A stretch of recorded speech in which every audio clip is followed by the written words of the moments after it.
Assalamualaikum warahmatullahi wabarakatuh. Alhamdulillah, puji syukur kehadirat Allah Subhanahu wa Ta'ala. Pada kesempatan hari ini, TVRI Jawa Barat melalui Cahaya Kalbu dapat kembali hadir ke hadapan Anda pemirsa di rumah dan juga ibu-ibu majelis taklim di studio. Berbahagia sekali, kesempatan sore hari ini kami dapat kembali menyapa Anda. Seperti biasa, Cahaya Kalbu akan membawa satu bahasan tema pada kesempatan sore hari ini.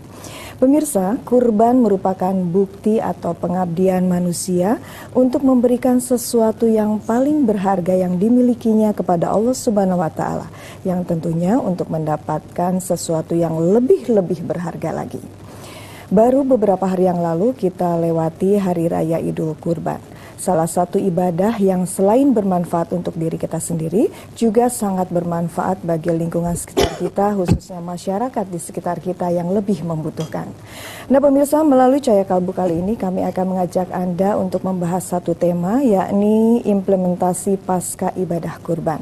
Telah hadir di studio narasumber kita pada kesempatan sore hari ini adalah Kiai Haji Suherman Ediansyah MAG. Assalamualaikum Ustaz. Waalaikumsalam warahmatullahi wabarakatuh. Sehat Ustaz? Alhamdulillah. Dan pemirsa, sebelum kita lanjutkan, tidak lupa kami juga akan menyapa ibu-ibu majelis taklim yang cantik-cantik nih yang sudah hadir di studio. Boleh mangga ibu-ibu untuk memperkenalkan dari mana? Sebelah kanan boleh? Iya. Silakan ibu berdiri boleh? Iya, mangga. Assalamualaikum warahmatullahi wabarakatuh. Waalaikumsalam warahmatullahi wabarakatuh. Kami perkenalkan, kami dari Majelis Taklim Al-Ikhlas, Riung Bandung Permai, Bandung. Iya. Terima kasih.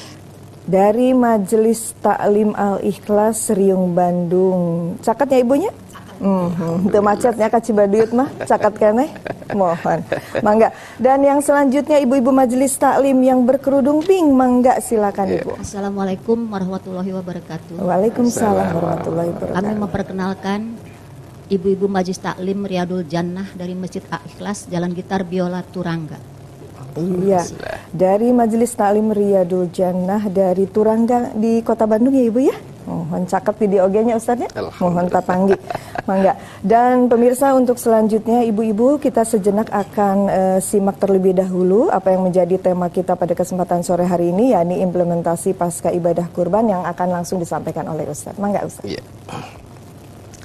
Assalamualaikum warahmatullahi wabarakatuh. Waalaikumsalam.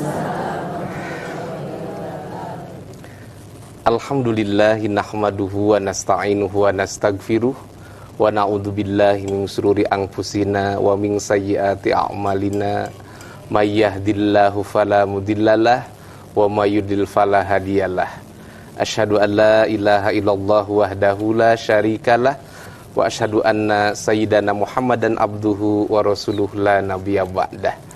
Ayyuhal hadirun ittaqullaha haqqa tuqatih wala tamutunna illa wa antum muslimun.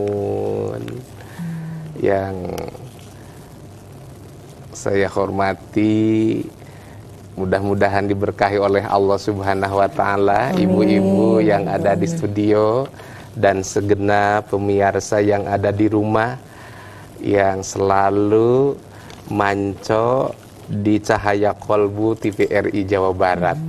Mudah-mudahan selamanya kita mendapat barokah Allah. Amin. Sehat badannya, panjang umurnya, luas rezekinya, putra-putri soleh-solehah. Yang ada di rumah, yang lagi diuji, sedang sakit, mudah-mudahan lekas sembuh, kita doakan. Alhamdulillah, beberapa hari kita sudah melaksanakan prosesi ibadah yang diperintahkan oleh Allah Subhanahu wa Ta'ala melalui firman-Nya, inna a'toina kal kautsar fasholli li rabbika wanhar inna syani'aka huwal abtar. Adalah ibadah kurban. Masih ada daging kurbannya Ibu? Masih ada. Iya. Jadi sudah berakhir hari tasyriknya ya. Kita sudah lewat yaumut tarwiyah, yaumun nahar, terus Arafah, terus nahar, terus tasyrik. Mudah-mudahan kita bukan hanya sekedar kita melaksanakan perintah secara struktural yang langsung dari Allah Subhanahu wa taala dengan prakteknya melalui petunjuk dalam ilmu fikih, ya. Tapi kita berharap dari struktural itu menjadi kultural, jadi memperilaku ibadah kurban itu. Tentunya dalam hal ini bahasa gayanya implementasi. Implementasi pasca ibadah kurban itu apa kita dalam hidup dan kehidupan. Implementasi itu adalah pelaksanaan, penerapan, dan bermuara pada aktivitas. Cuman tidak hanya sekedar aktivitas, tapi harus ada perencanaan, juga ada tujuan. Jadi amaliyah yang terencana, rencana itu dengan bahasa agamanya itu dengan niat, juga ada tujuan. Maka dengan demikian insya Allah nilai-nilai ibadah kurban itu bisa terlaksana dalam hidup dan kehidupan, mulai dalam diri pribadi, keluarga, lingkungan, bahkan bangsa dan negara. Itu harapan harapan semesta kayaknya begitu. Ibu-ibu jamaah Cahaya Kolbu dan segenap kaum muslimin pemirsa yang ada di rumah, pertama bagaimana supaya bisa mengimplementasi dalam hidup dan kehidupan setelah kita melaksanakan ibadah kurban itu.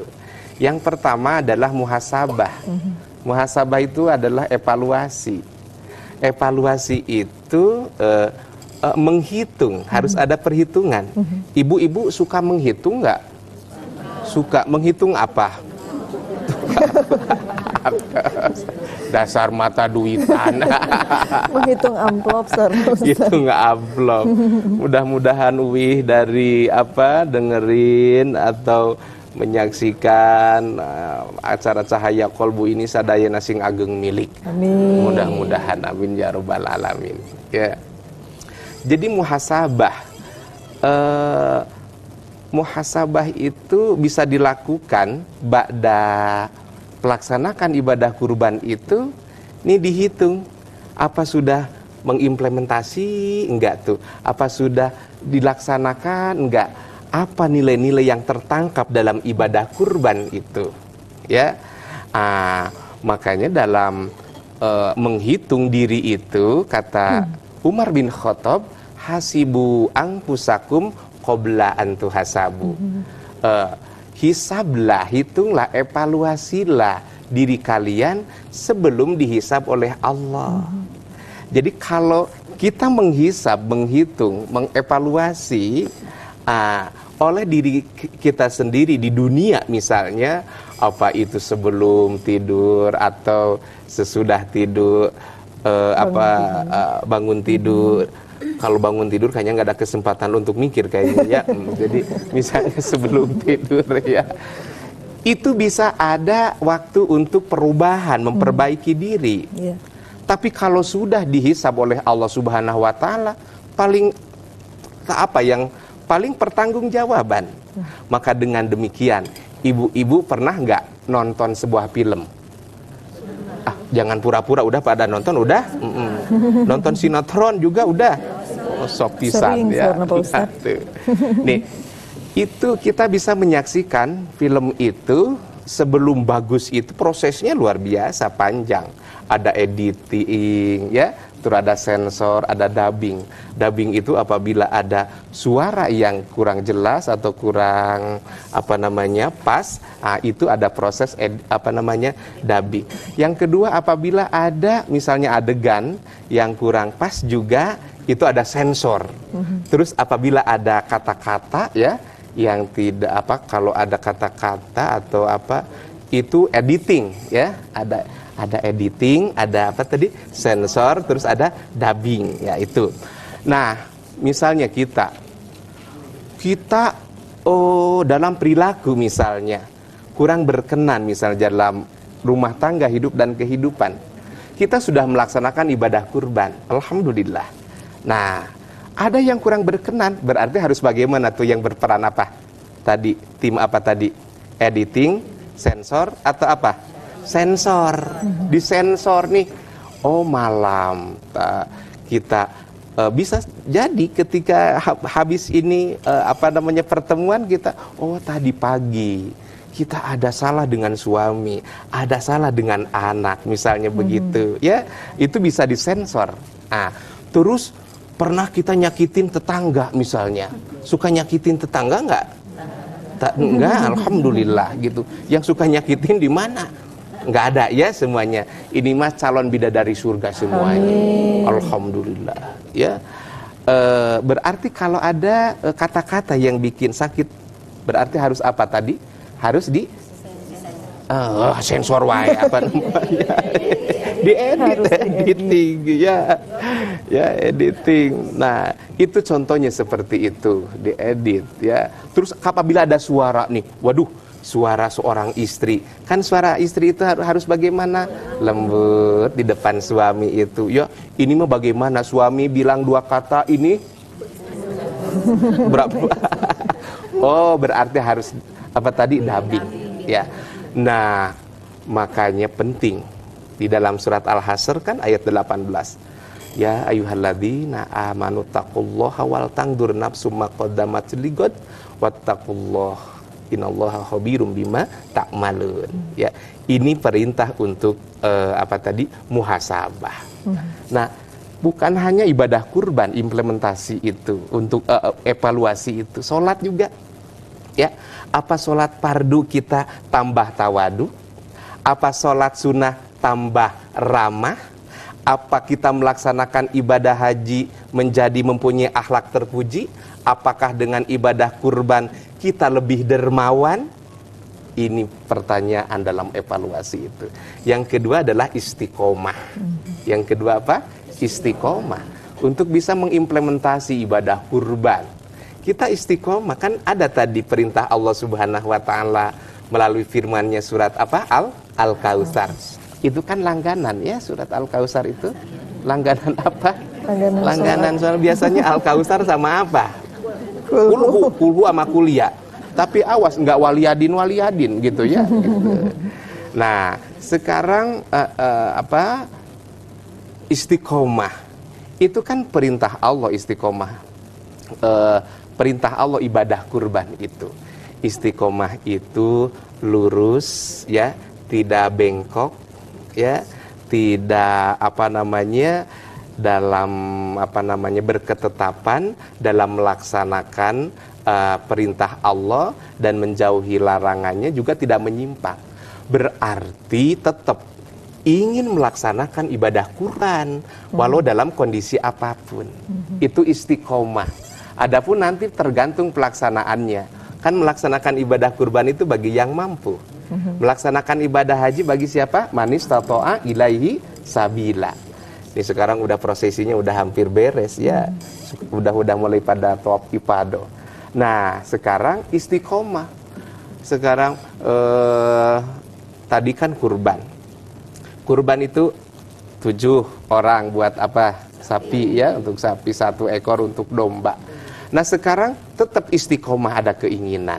Nah, tapi pas pelaksanaannya, yang ketiga adalah mudawamah. Apa yang ketiga apa? Mudawamah. 1 muhasabah, yang kedua istiqomah, dan yang ketiga mudawamah. Kalau istiqomah itu konsisten, ya. Kalau istiqomah itu konsisten, kalau mudawamah itu continue. Nah, sekarang kalau udah istiqomah, tidak bisa ditawar-tawar lagi. Udah lurus. Tapi kalau mudawamah tergantung kita bagaimana keadaan.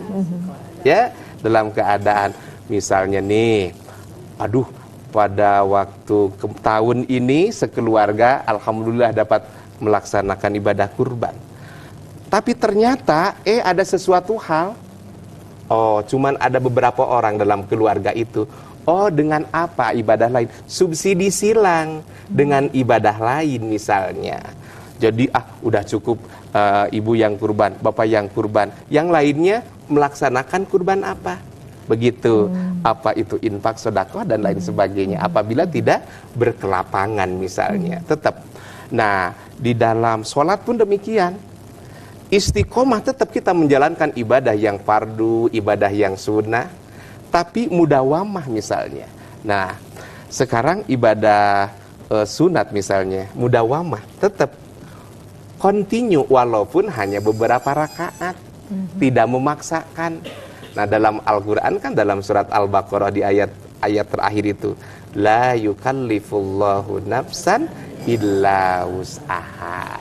Kan gitu, Allah tidak membebani kan gitu kepada diri seseorang itu sesuai dengan kemampuannya.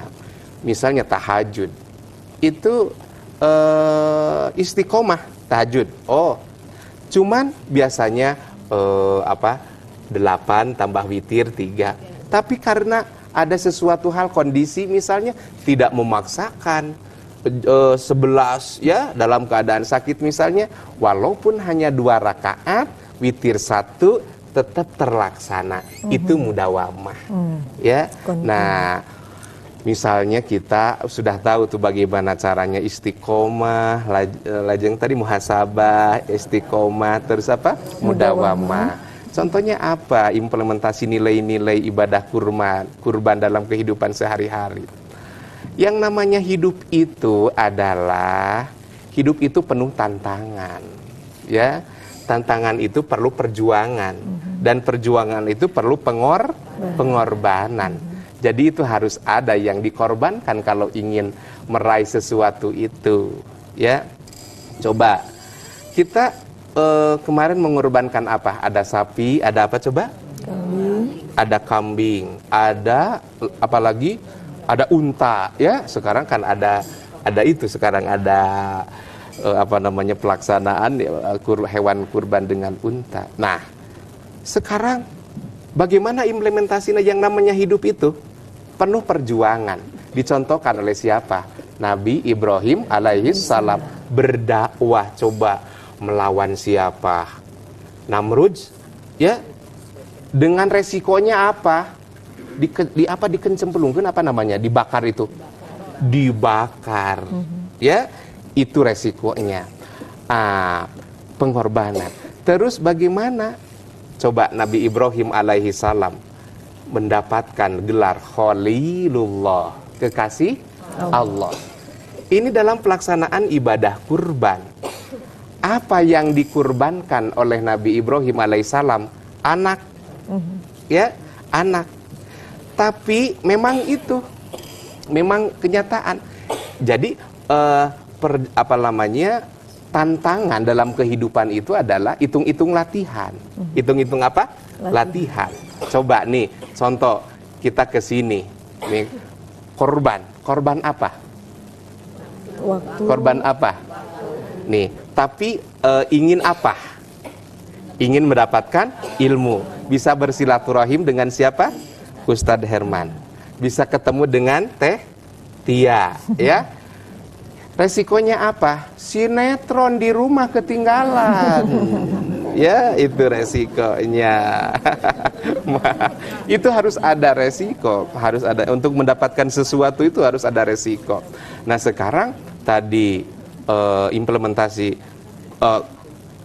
kurban, ibadah kurban yang dicontohkan Rasul seperti itu. Nah, sekarang apa? Coba kadangkala kan orang itu untuk melaksanakan ibadah kurban kan kadangkala suka berpikir, ya, untuk mengorbankan waktu sholat, ya, untuk mengorbankan waktu misalnya nyantai dan lain sebagainya. Kadangkala orang itu berpikir-pikir. Maka dengan demikian menjadi penting implementasi dalam hidup dan kehidupan kurban. Untuk mendapatkan meraih sesuatu itu harus ada apa? Pengorbanan. Ada yang harus dikorbankan begitu. Iya. Tadi Ustadz memaparkan bahwa implementasi itu tiga tahap tadi itu ya Iya. Ustadz ya, muhasabah, kemudian istiqomah dan mudawamah. Apakah ini kan hubungannya tidak hanya untuk pribadi kita sendiri ya Ustadz, mungkin juga Iya. akan berpengaruh kepada lingkungan sekitar kita, Iya. masyarakat, lingkungan sekitar kita. Nggak usah jauh-jauh, keluarga aja dulu lah. Iya, keluarga. Apakah terlihat Ustadz dari perilaku sosialnya seseorang yang sudah bisa menangkap hikmah dari Idul Kurban, kemudian mengimplementasikannya dengan seseorang yang belum bisa menangkap hikmah kurban itu sendiri? Iya. Secara lahiriah, secara fikih bahwa ketika kita melaksanakan kurban itu menyembelih udhiyah, ya, sapi, domba, kambing, unta. Itu makna lahiriah. Kita harus bisa menangkap makna kontemplatif, ya, dari pelaksanaan ibadah kurban secara syariah seperti itu. Apa coba? Memang betul apa yang dicontohkan oleh Rasulullah Muhammad SAW, kurban itu seperti itu pada tanggal 10, 11, 12, 13, sapi, domba, kambing. Memotong apa? Leher, kambing, binatang tadi itu. Tapi makna yang sangat dalam, makna yang sangat kontemplatif, bahwa seseorang itu sedang menyembeli sifat-sifat kekikiran yang ada di dalam diri kita. Ketika kita berkurban itu adalah sedang apa? Menghilangkan sifat-sifat yang ada, sifat-sifat kebinatangan yang ada di dalam diri kita. Ya, coba apa sifat binatang itu biasanya? Kalau binatang itu rakus, apalagi coba tidak punya rasa malu, itu binatang itu. Ibu lihat kerang nggak monyet? Pernah lihat? Ya, ada monyet yang pakai baju nggak? Ada? Ada.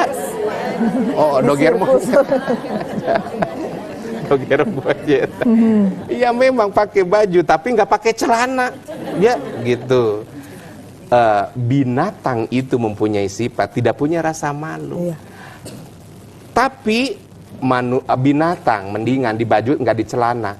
Tapi lebih parah lagi manusia pakai baju ceng pakai celana. Begitu. Kal an'ami balhum adall. Bagaikan binatang, bahkan lebih sesat lagi. Maka dengan demikian makna kontemplatif, nah seperti itu tuh yang kedua. Terus sekarang tadi bagaimana dalam melaksanakan ibadah kurban itu? Tadi saya katakan bukan hanya perintah kultur struktural, jadi ibadah vertikal, tapi harus memperilaku, berarti harus membudaya. Kalau hanya sekedar misalnya tanggal 10, 11, 12, 13 Zulhijjah sudah beres, tapi harus ada kelihatan. Nah, apa setelah itu nilai-nilai kedermawannya nampak atau tidak? Nah, kalau hanya mengutamakan struktural, bebas kewajiban, tapi tidak mengimplementasikan dalam kehidupan, ya malah tetep merege hese, malah tetep coba cap jahe alias buntut kasiran. Iya. Begitu. Iya, nuhun Ustadz. Nanti kita lanjutkan ya Ustadz ya, perbincangannya ya. Baik pemirsa di rumah dan juga ibu-ibu Majelis Taklim di studio, tetaplah bersama kami. Cahaya Kalbu akan kembali sesaat lagi.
Alhamdulillahirrahmanirrahim, pemirsa masih bersama Cahaya Kalbu dari TVRI Jawa Barat. Dan tadi kita sudah dengarkan pemaparan dari Ustadz mengenai tema bahasan kita pada kesempatan sore hari ini. Kini waktunya kami akan memberikan kesempatan untuk ibu-ibu majelis taklim yang berada di studio untuk bertanya langsung kepada Ustadz. Mangga didahului dari ibu-ibu majelis taklim dari Al-Ikhlas, Riung, Bandung, mangga. Ya, silakan berdiri, Ibu. Assalamualaikum warahmatullahi wabarakatuh. Waalaikumsalam warahmatullahi wabarakatuh. Saya Bu Elis dari Majelis Ta'lim Al-Ikhlas Riung Bandung ingin mengajukan pertanyaan kepada Pak Ustadz. Di suatu tempat ada masjid yang banyak yang kurbannya Pak Ustadz ya. Sehingga ada seorang ibu yang kalau kurban di sini udah mencukupi lah, malah melebihi gitu. Terus ada di masjid lain yang sedang membangun pembangunan masjid. Lalu dia berniat kurban dan melaksanakan kurbannya itu dengan tidak berupa hewan kambing ataupun seperti sapi, tapi dengan uang senilai seekor domba atau seperti sapi. Nah itu bagaimana? Itu bisa termasuk mengimplementasikan sosialis ibadah kurbannya, termasuk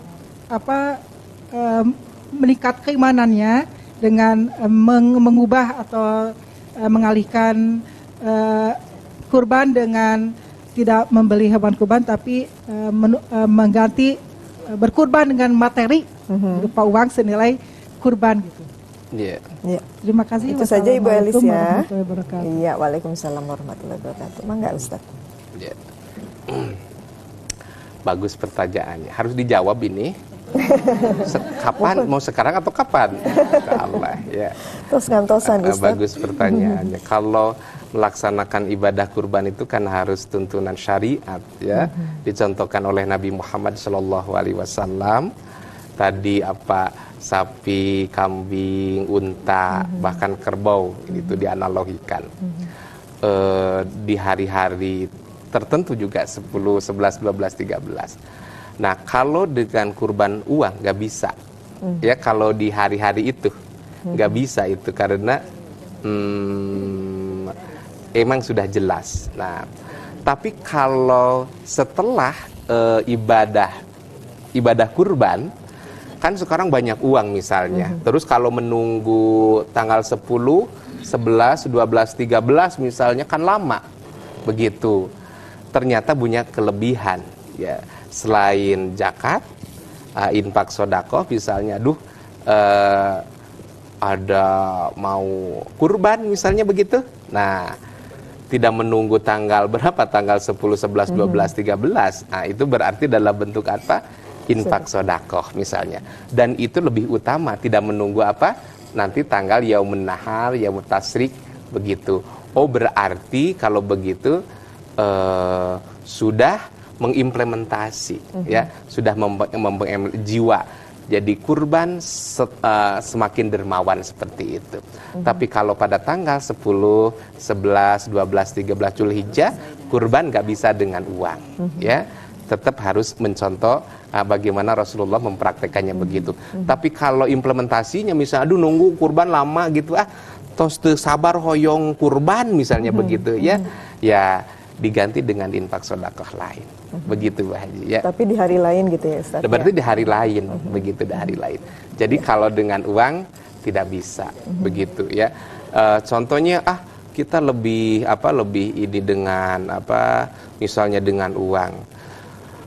Kalau demikian kurban 1, infak sedekah juga infak sedekah tambah lagi misalnya begitu. Kurban ya kurban, infak sedekah ya infak sedekah seperti itu. Ya, begitu. Udah jelas ya Bu Elis ya? Gitu. Ya, dan selanjutnya kita menuju ke ibu-ibu dari Majelis Taklim Riyadul Jannah. Mangga Ibu. Terima kasih. Assalamualaikum warahmatullahi wabarakatuh. Waalaikumsalam. Tema tadi kan Bapak mengenai implementasi kurban. Yeah.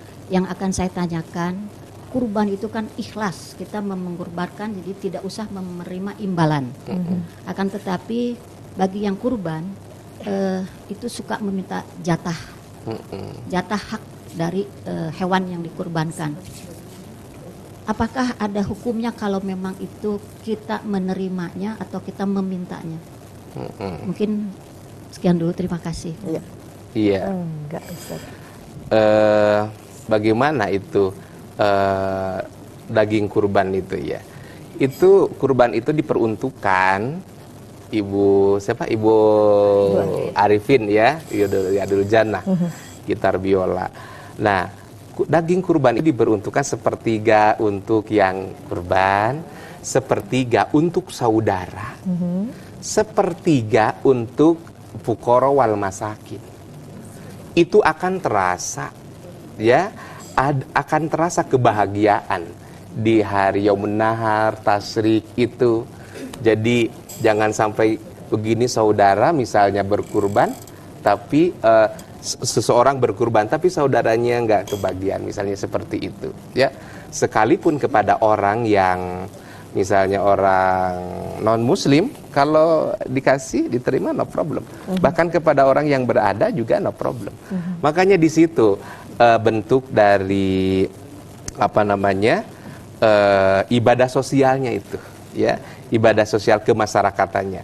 Nah, apakah boleh kita meminta misalnya? Karena ketentuan fikih boleh, no problem, nggak apa-apa begitu ya. Cuman lebih yang deket jangan sampai nggak kebagian itu ya. Jadi jangan sampai yang kejauhan, ke luar beberapa karung dan lain sebagainya misalnya, tapi di tetangga tidak ada. Itu dalam pelaksanaan ibadah kurban. Tapi kalau sudah niat nih, kita punya saudara misalnya, di kampung lain lebih utama. Oh enggak, itu lain lagi. Misalnya di mana itu di Jakarta misalnya ya, ada program tebar kurban misalnya, nggak apa-apa. Tapi kalau di sini pelaksanaannya, tapi yang di dekat nggak sih, tapi malah itu yang salah. Begitu. Boleh berhak untuk meminta ya, begitu. Tapi tetap ada aturannya mungkin gitu ya, Ustaz, iya, ya? dalam fikih aturannya begitu. Iya. Ya. Gitu ya Ibu Arifin? Iya, mangga. Boleh mau 4 orang, 3 orang. Iya, mangga. Ya, selanjutnya kita kembali ke Al-Ikhlas nih, mangga Ibu-ibu. Mangga, silakan Ibu.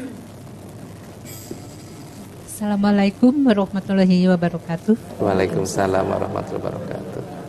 Nama saya Ibu Heni Mahmud dari Majelis Taklim Al-Ikhlas Riung Bandung Permeng. Pak Ustadz, yang saya tanyakan, kebetulan saya mengelola tabungan kurban.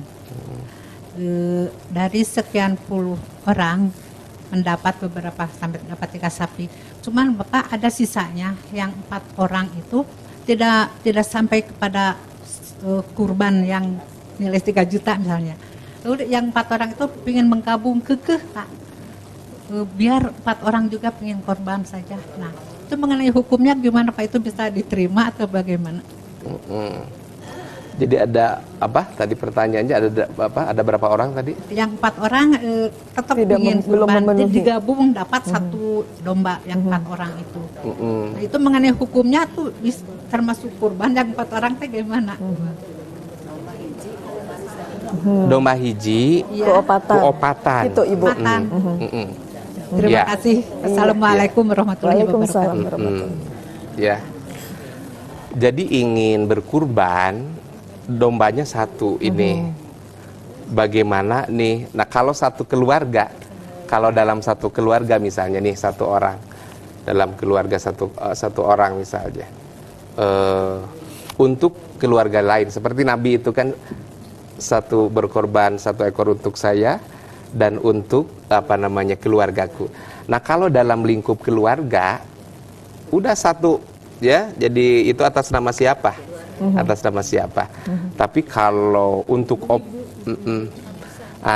kalau ibu arisan begitu ya itu tidak memenuhi begitu. Jadi kalau untuk 1 orang ya jadi atas nama, tidak harus atas nama itu.